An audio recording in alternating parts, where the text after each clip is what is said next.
Hi everyone, I'm Larissa Sandy, an anthropologist based at RMIT University in Melbourne, Australia. And in today's webinar, I'm sharing some of my research work with you with Cambodian sex workers. But before I begin, I'd like to say thanks to Andrew for inviting me to be part of this year's webinar series and share some of my work with you.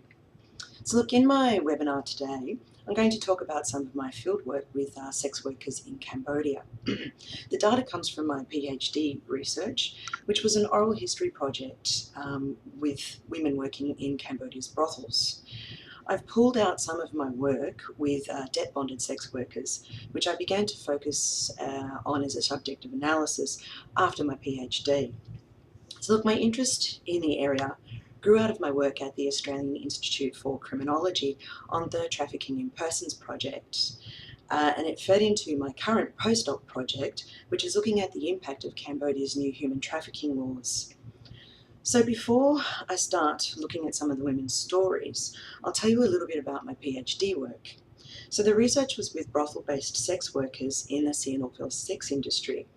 So for those of you who aren't familiar with Cambodia, Sihanoukville is located in southern Cambodia, and it's a relatively modern port city in the Gulf of Thailand. The city was built from scratch in the 1950s after the dissolution of French Indochina in 1954 and the granting of independence to Cambodia from French rule. It's one of the country's most economically prosperous zones. And so because of this, a lot of Cambodians come to the city in search for work or to enjoy a holiday by the sea. So for a lot of Cambodians, they equate Sihanoukville with sun, sex, good times, and of course modernity. So as an oral history project, my methods were qualitative.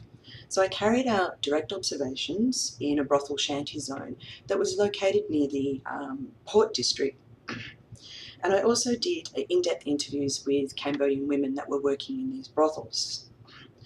I also worked with women in karaoke bars and the local nightclub that was also located in this brothel area as well. So I carried out my fieldwork from November 2001 to April 2004. And when I was doing the work, brothels were very popular. And they were the main form of sex businesses that were operating in the country. So brothels were open day and night and were mostly patronised by Cambodian men. But this is actually no longer the case. So with the criminalisation of sex work under Cambodia's new human trafficking laws and some very sustained and intense crackdowns on brothels has actually seen the gradual decline in the number of brothels. So by the time I arrived back in Cambodia to start my postdoc project, and that was about September 2012, almost no brothels remained open in the nation's capital, Phnom Penh. So with the nationwide closure of brothels, many of the women were forced to work on the streets. And these changes introduced through the new laws have radically transformed the local sex work scene. And this has had a significant impact upon women and men working in the industry. So while I actually didn't know it at the time, my PhD project also documented not only a really important historical period in the modern history of sex working in Cambodia, but also some of the practices that were to become the subject of much attention in the trafficking arena. So I'm sure that most of you in listening into this webinar today are aware that trafficking no longer focuses exclusively on sex work, but on all extreme forms of labour exploitation. And we have a growing body of evidence that trafficking is not exclusively for sex work, but also for other forms of labour. So there's a lot, the international laws and research on trafficking make it clear that any type of person can be trafficked, be that a man, a woman or a child, into any type of work. And so this includes factories, fisheries, agriculture, mining, sexual services, construction, begging, domestic labour and so on. So forced sex work may be the most visible form of trafficking, but we actually have very little reliable evidence to indicate that it's the most common. And this might be because, as Alicia Peters suggests, it may be the symbolic privileging of sex trafficking in the sector which has resulted in this common sense understanding. So the current exploitation-based definitions compete against popular and media depictions of trafficking, which link with moral panics over sex, gender, and labour migration in the global economy. And these popular depictions and understandings of trafficking overwhelmingly portray the version of sexual danger and rescue. And unfortunately, this has now come to colonise the public's imagination. So today, in my webinar, I'd like to spend some time highlighting some of the issues with and consequences of this limited focus on sexual danger and rescue. So I'm going to start with the trafficking story. So typically, trafficking stories are presented to us through very powerfully compelling personal testimonies. The story is usually a very graphic, horrifying account, with melodrama being the mode for storytelling. And as Joe Dozima argues, little of this has actually changed from earlier 19th century crusades on white slavery. Similar to that moral crusade, contemporary crusade against trafficking is hyper-focused on women and sex work. And Carol Vance has noted how this trafficking melodrama is both fascinating and effective in mobilising public opinion and sympathy, because it's a compelling narrative of sexual danger and drama, with very clearly identifiable victims, villains, and heroes. And as Wendy Chapkus has suggested, the hyper-focus on sex adds both urgency and drama to the demand that something be done. We must stop the traffic. So this supposedly new crusade on modern-day slavery has captured popular imagination and moral outrage, as well as being instrumental in bringing about changes in national and international law and policy. But, as Carol Vance urges, we need to take care, as this modern melodrama is acting to erode innovations in international law that are attempting to shift the almost exclusive focus away from sex work to all forms of labour exploitation, and that's both inside and outside the sex industry. However, the trafficking melodrama erodes these innovations by constructing trafficking as again meaning prostitution, and whether that's forced or voluntary, and it does this by promoting the view of trafficking as inextricably linked to sex work. So this equation of sex work with trafficking feeds into simplistic understandings of what is a very complex situation and crime. And as Vance goes on to note, it also feeds into the notion of a trafficked person as a woman or a female minor, and that the danger and injury are exclusively sexual. So this understanding has actually led to the introduction of some very conservative and draconian anti-sex work legislation and very paternalistic interventions that are doing little to improve the situation for non-migrant and migrant sex workers, or address the critical issue of labour exploitation in sex work and in other labouring sectors. So look, before I go on, I want to make it clear that I'm not contesting that trafficking in persons is a critical issue. What my work questions is the way in which the trafficking discourse has been constructed and the assumptions and myths that underscore trafficking. My work questions these constructions through an analysis of people's lived experiences, because there are significant problems with the way in which trafficking is constructed and addressed in the Asia-Pacific region. And this also includes responses from Australia and America. So part of these problems are intertwined with the way in which the trafficking story is told, which is not necessarily evidence-based, but constructed around a particular mythology of trafficking. So this questioning is not only about deconstructing the trafficking story as a subject of critique, but it's also the trafficking story itself is one area where knowledge is produced by anti-trafficking organisations. And this knowledge has informed and shaped policy, aid development policy and programs, and legislative responses. So Vance has noted that these stories have worked to displace the concepts of extreme labour exploitation and rights violations, which is at the very core of trafficking, instead replacing this with narratives of male lust endangering innocent women. And as I'll show you through talking about some of my oral history work with sex workers in Cambodia, this narrative of male lust endangering innocent women is deeply problematic. There is also some urgency to this questioning, for the modern day trafficking melodrama seems immune to any kind of critique. there seems to be an unquestioned and uncritical acceptance of some of the dominant assumptions informing the discourse of trafficking. And so we need to ask why. So in the trafficking story, the focus is on individual actors. There's an innocent female crying out for rescue from sexual danger by diabolical male villains who are intent upon her violation. The narrative emphasis that is placed on the inevitability of disease and degradation and the totality of the slave experience leads us, and here we are the audience, to an inescapable conclusion. The women are helpless victims who we need to rescue.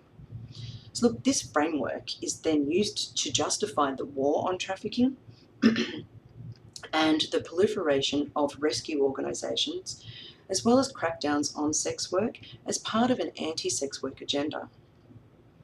So look, before I go on, I'd like everyone to pause for a minute and recall and reflect on images of the trafficking victim. So do you have a picture in mind? So for some of the audience not working in the sector, I imagine the images were dominated by scantily clad, hypersexualized prostitutes who were bound in chains. So look, this slide is of some images that I had sourced from Google, and they were among the top 10 pictures on a search for human trafficking. And as Ratnakapur argues, these images reinforce overgeneralized claims about women and gender and cultural essentialism. And this has led to protectionist and conservative responses from the state. It is also seeing the issue of trafficking as inextricably linked to sex work. So the trafficking story, as it's told across Southeast Asia, shows some of the key assumptions that inform the trafficking discourse. So Jyoti Sanghera highlights how these assumptions are often packaged as facts, and this includes that the trafficking of women and girls is rapidly increasing. Increasing numbers of victims are young girls. Most victims are trafficked primarily for the purpose of sex work. Poverty is the root cause of trafficking. Women's entry into sex work is forced, so here consent is a falsehood. Women want to be rescued and rehabilitated. Police-led raids of brothels will reduce the number of trafficking victims, and it also sees law enforcement as neutral and unproblematic. So while the police and other law enforcement agencies are implicated in trafficking, all they need is sensitisation and training on trafficking for them to effectively intervene and prevent trafficking. So look, if we go back to that first point, the fact that trafficking is rapidly increasing, this is actually used to generate much of the hysteria surrounding trafficking. So a core feature of trafficking is the focus on the number of trafficked women and girls. Recent UN estimates suggest that 2 to 4 million people are trafficked annually, and 4 to 27 million are forced or bonded labourers. These kinds of slippery statistics have been deployed by governments and UN agencies.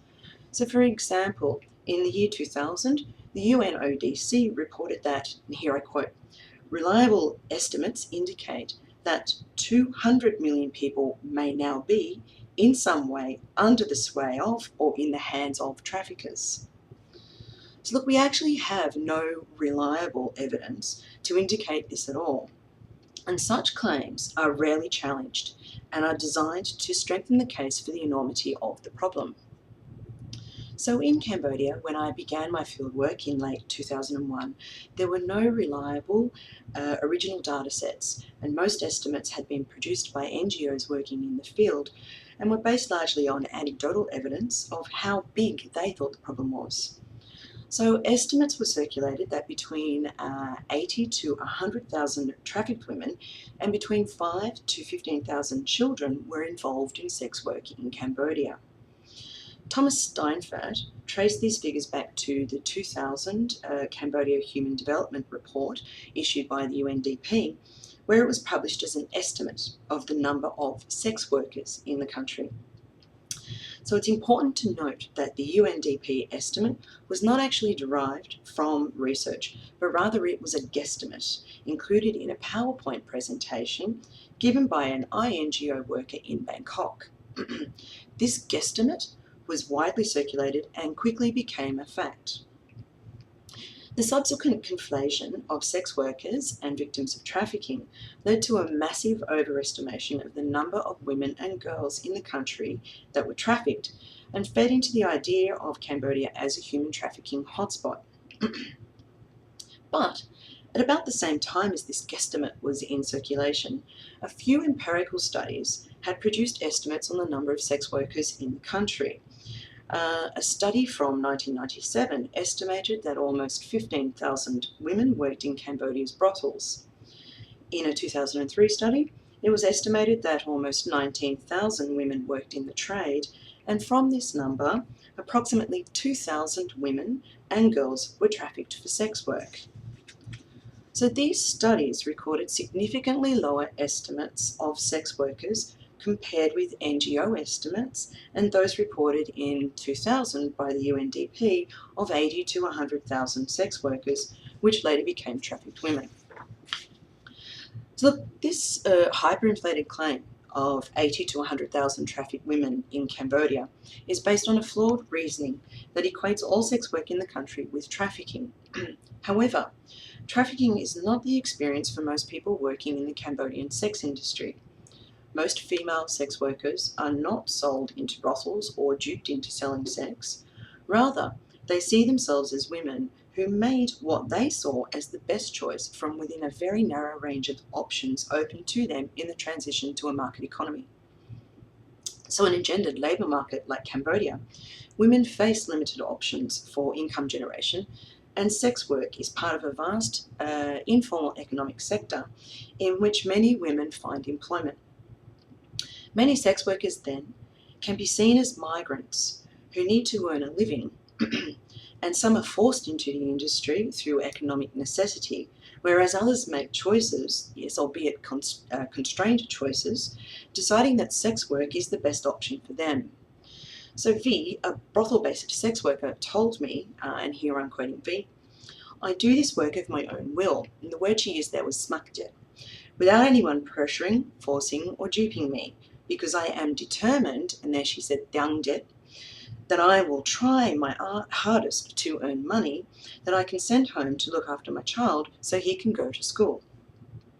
So V's comment shows how sex work is understood by some women workers to be a rational economic choice, and as a way in which not only specific monetary needs can be met, and an example might be medical care for children or parents, or like V, paying for her son's schooling, but also important social and cultural obligations fulfilled. So a key claim of many sex workers in Cambodia, like V, was that they chose to do sex work. Sex working women sought recognition of the fact that they consciously engaged in sex work primarily for reasons linked to strong family values of survival and support. And within their claim, they also made explicit reference to how these choices were constrained. Yet, at the same time, sex workers like V were keen to assert their self-determination and conscious decision-making. So in the stories they recounted with me about their lives, sex workers described themselves as subject to forces beyond their own control, but they also attempted to challenge dominant representations that dispossessed them of self-determination and positioned them as victims to be saved. However, in global discourses about sex work, it's extremely difficult for sex work in Cambodia to be understood in terms other than trafficking. Personally, I've actually lost count of the number of times my research with brothel-based sex workers in Cambodia was labelled as trafficking, my interlocutors trafficked women, and conference papers and journal articles streamed into panels or special issues on trafficking. This was despite me never attaching the key word to the work. So there seems to be the equation: Cambodia plus sex work equals trafficking. So look, to further demonstrate this equation, while I was preparing this webinar, I pulled the following image from World Vision Australia's website. It is a photo taken from the street showing the front entry of a brothel in Cambodia. The women in the picture are most likely sex workers. I sourced the image from World Vision's Human Trafficking and Slavery webpage. It was also the first image that came up when I typed Human Trafficking Australia into Google and searched the images. No evidence is presented to indicate that the women in the picture are victims of trafficking. Rather, it seems that the photo has been snapped by someone standing on the roadside, and the assumption is made that because they are women and because the business is clearly a brothel or a massage parlour, they are victims of trafficking. So I'm raising this with you today because there are a lot of problems connected to the dominant discourse of trafficking and our common sense understandings of trafficking and sex work, particularly in the Asia Pacific region. I'm going to highlight some of these issues for you through an examination of life histories of 3 sex workers I worked with as part of my oral history project work.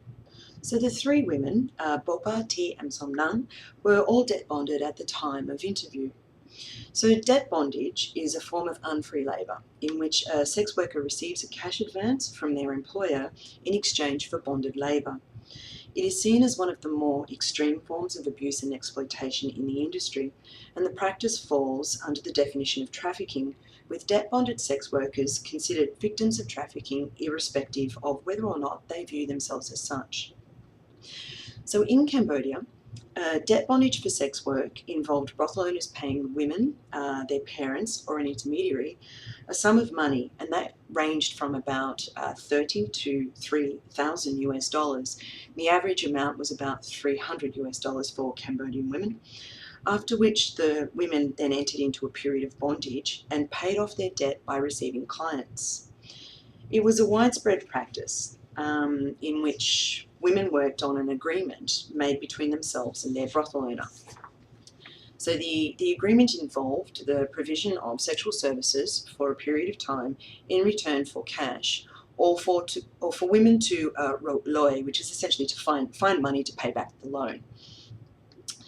Once a debt-bonded sex worker repaid her debt, she moved into other labour relationships, such as a split of proceeds or a monthly wage, or they opted to leave the industry. Women would sometimes enter into additional periods of indenture, so they moved between being bonded and free. And this depended upon cycles of indebtedness, impoverishment, or illness. So there were varied repayment practices, with some brothel owners choosing to take all of a woman's earnings and severely curtailing a worker's freedom of movement and right of discrimination until the debt was repaid. Others preferred to divide a worker's earnings between wages and debt repayments and allowed some freedom of movement and control over the work process. Most debt-bonded labourers took an average of 2 to 6 months to repay their debt. And so Anuska Dirks and Philip Entwistle have also reported similar findings on debt bondage in the Cambodian sex industry. So let's go in and have a look at some of the women's stories. So Somnang explained how the specific monetary need of her family determined the type of labouring relationship she committed herself to. So here is a slide with some of Somnang's comments, which I'll leave you to read.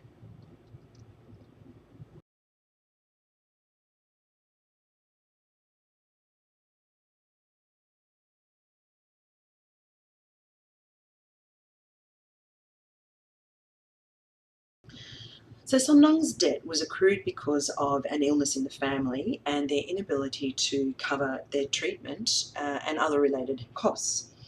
Somnang's entry into sex work and indenture was primarily in response to her mother's terminal cancer, which she felt a strong obligation to look after her mother. So Somnang said that she needed more than 500 US dollars, and because of this she had to look for a brothel that would allow her to enter into such a high level of debt. The few debt-bonded women that I did meet were in debt for no more than about 200 US dollars, with the average amount being about 100 US. So for this reason, I have some reservations about the level of debt that Somnang did report to me. And look, this is because some sex workers actually inflated their level of debt, as expatriate men would buy local women they were romantically involved with out of brothels.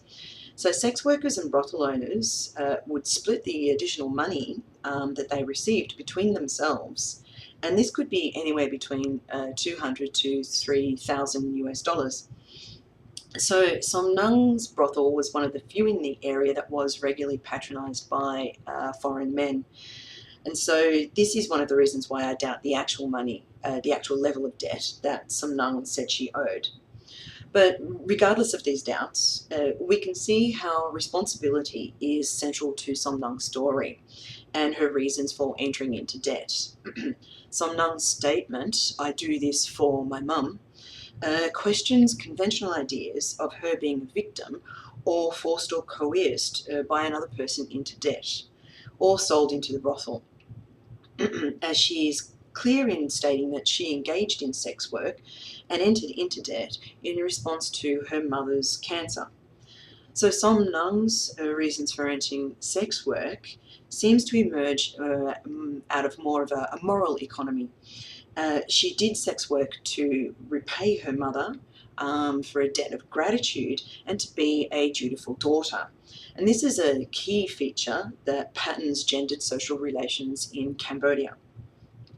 So through sex work, Somnang was able to fulfill this important cultural role of being a dutiful daughter, in which Cambodian daughters, and not sons, are held responsible for looking after their siblings, their children, and aging parents. And they're actually under an obligation to repay the debt they owe their parents for giving birth to and nurturing them. So the wages women earn in sex work and the cash advances given through debt bondage allow them to remit funds back home to their families and actually maintain these social norms, which demand that women support the family. So women like Somnang, who worked in the sex industry, perceived themselves as acting virtuously by making a great personal sacrifice to repay their debt of gratitude and fulfill their social and cultural obligations. So in this moral economy, sex workers not only felt responsible, but also gained personal pleasure from being able to meet their familial obligations. So I'll now turn to Boba and T's stories, which highlight how some sex workers enter into debt in order to escape abusive and violent home environments. So Boba first came to the brothel zone because the area had cheap rooms for rent. She arrived in Sihanoukville with no savings and no friends. Boba spent a couple of days trying to find work, but had no luck in securing a job. So she was broke and penniless and made the decision to work in a brothel after looking around and seeing that she would be okay with work. So Boba had actually come to Sihanoukville to try and escape from her violent husband. She had tried to leave him on several occasions before, but he would always find her and force her to take him back.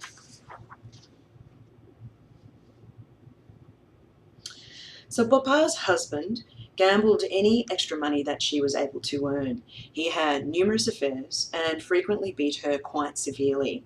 So on several occasions, his beatings actually resulted in her hospitalisation, and people very rarely intervened. She travelled the 200 odd kilometres to Sihanoukville to put some distance between herself and her husband. So Bopa's story is a little bit confusing, so try and hang in here with me. Right. So when I met Bopa, she'd borrowed money from her current employer to pay off the debt that she had at a previous workplace. She did this in order to escape from the very harsh working conditions and tight restrictions that were placed on her mobility. And that included the owner retaining her identity card. And so without her identity card, Bopa could not actually move to another province or have any means of establishing who she was or where she was from. So Bopa spoke about the situation she faced.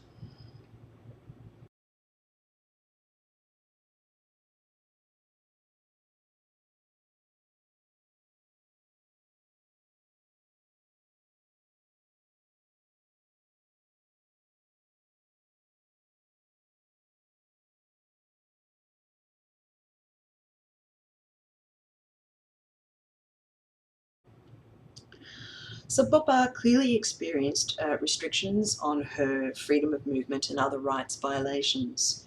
Yet her story also demonstrates women's mobility under conditions of indenture. While she was not free to come and go at her former brothel, Bopa was able to renegotiate the terms and conditions of her debt and remove herself from the more restrictive conditions she was subject to at her previous brothel. So once she moved to the new brothel, Bopa actually started receiving some of her wages, with half of her earnings going towards debt repayments and the other half as a monthly salary. So in order to do this, Bopa regulated her debt with her brothel owner. So this was actually a widespread practice in the industry, in which both sex workers and brothel owners kept records of all their clients. And at the end of each month, sex workers would sit down with brothel owners and they'd go over their records together and make sure that they matched. After this, the women would receive their monthly earnings. So in Bopa's case, they adjusted her debt repayments and calculated the portion of salary that she then received. So this was actually a very common regulatory practice in most brothels and sex businesses. So with T's entry into sex work was related to an abusive childhood, which eventually saw her run away from home when she was 16 years of age.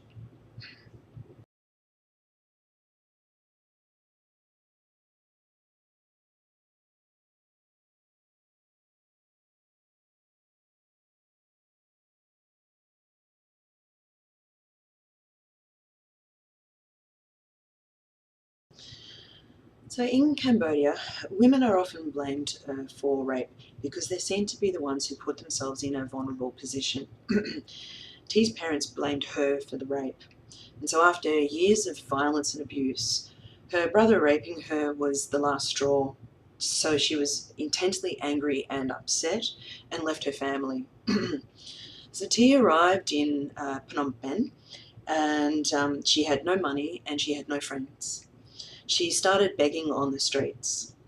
So young women that live on the streets of Phnom Penh have very few options rather than begging, scavenging, or sex work.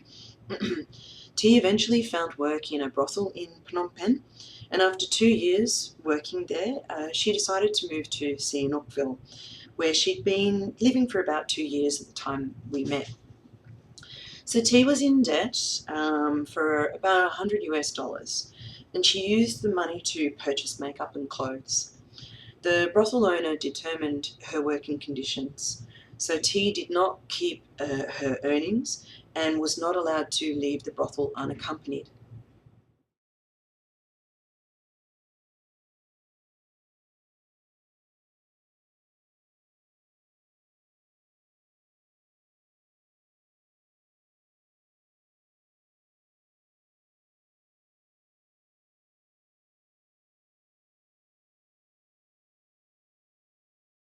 So T estimated that she would be in debt for no more than 2 or 3 months.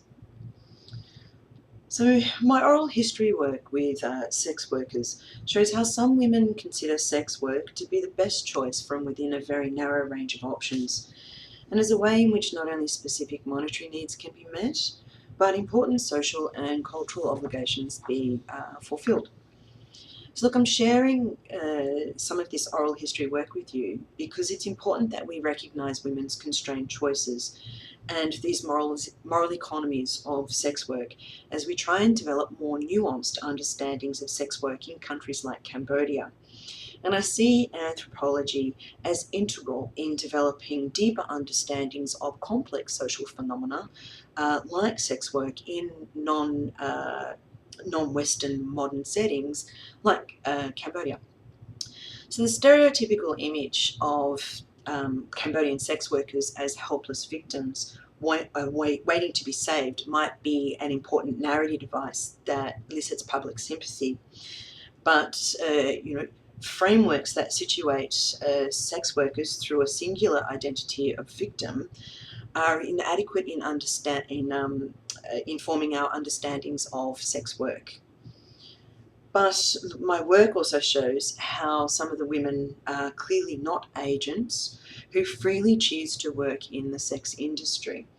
So sex workers' choices are constrained and severely limited by their disadvantaged position within hierarchical structures of gender, class, and socio-cultural obligations. So Somnang, T, and Bopa were not empowered women able to act as free agents. They may have actively engaged in the labour market and communicated the idea that they had made, what they saw as the best choice. But as they also recognised, this was from within a very narrow range of options and in the context of significant social obligations and duties. So these oral histories raise significant questions around the trafficking story as we know it, and how we think of and respond to the issue of debt bondage. In scholarly and policy orthodoxy, Somnang, T and Bopa would be labelled as trafficked simply because of their status as debt bonded labourers. But they voluntarily entered into the labouring relationship and did not regard themselves as trafficked. They clearly see themselves as workers, and their entry into sex work and debt bondage was not marked by abduction, force, or any kind of deception. So Somnang entered into sex work and debt due to familial responsibilities. T, to try and look after herself and to buy some tools of the trade. And Papa, after moving to Sihanoukville and being unable to find work. So similar to other sex workers, debt-bonded sex worker narratives share a similar theme. Women's involvement in sex work was primarily for economic reasons, and they entered into debt for a short period of time in order to meet a specific monetary need. So look, in automatically labelling these women as victims of trafficking, we run the risk of misunderstanding the complex socioeconomic forces and cultural practices that shape and structure women's experiences. And we also devalue women's own experiences and understandings of their situation. So the women's stories speak of an entry into sex work that did not always involve any kind of explicit force or coercion. And as I've suggested, some of their reasons for entering sex work and debt bondage emerge out of a moral economy. They engaged in sex work to repay parents for a debt of gratitude and to be dutiful daughters. So if we analyse debt bondage through this moral economy framework, debt and obligation actually become key concepts. And this prompts us to try and understand some of the mutual obligations that shape and structure the relationship. It also forces us to consider other key concepts like indebtedness and Cambodia's hierarchical social order and social practices such as the capacity of daughters and mothers to support their families. So if we take the idea of mutual obligation as our starting point, this moral economy then is shaped by the idea of exchange. But this is structured in terms of an unequal relationship because of the hierarchical social order. But as Marilyn Strathern has observed in Papua New Guinea, it's an exchange that by definition entails mutual, and these are non-optional, obligations for both parties. So in the moral economy of sex work and debt bondage, Somnang, T and Bopa felt deeply obligated to repay the debt and to repay it in full. This obligation also created a bond between themselves and brothel owners, who also felt mutually obligated to look after and care for the women that were in their debt. So the obligation that Somnang, Bopa and T felt to work and repay their debt was not equated with a notion of coercion. Rather, they viewed this as an expression and performance of cultural values, norms and expectations. And, we can say vice versa. For the women in their debt, brothel owners were expected to look after them, and many felt obligated to do so. But as we can see from Bopa's experience, not all brothel owners felt an obligation to look after the women who were in their debt. So as it stands, I found the current concept of trafficking as woefully inadequate in describing these women's stories and developing a clear understanding of the circumstances leading them to enter into sex work and debt, the decision-making process, their actual working conditions and employment relationships, and in attempting to generate a deeper understanding of what constitutes exploitation in these labouring relationships. So in attempting to understand the women's stories, motivations and behaviours, we can gain a deeper understanding of their situation from paying attention to structural factors, gendered work and migration patterns, socio-cultural obligations, and the vulnerability of female sex workers. So the trafficking framework, however, really struggles to address these issues in any depth, instead depicting them as victims to be saved by us. By continuing to ignore the women's own views and understandings, policy frameworks that have been designed to respond to the issue of sex work and debt bondage will continue to fail. It was economic and other material and non-material factors that led Somnang, T and Bopa to agree to this form of economic exploitation and employment relationship premised on the restriction of their freedoms and also restrictions on freedom of choice and movement. So look, if this is the kinds of coercion outlined by Somnang, Bopa and T, that other debt-bonded sex workers faced, and also non-debt bonded sex workers as well, then, raiding brothels and rescuing women and sex worker rehabilitation, which is put forward in a lot of trafficking responses, can actually no longer be seen to be the best way to respond to the issue of trafficking. So look, I'll leave it there for now and start answering some of your questions.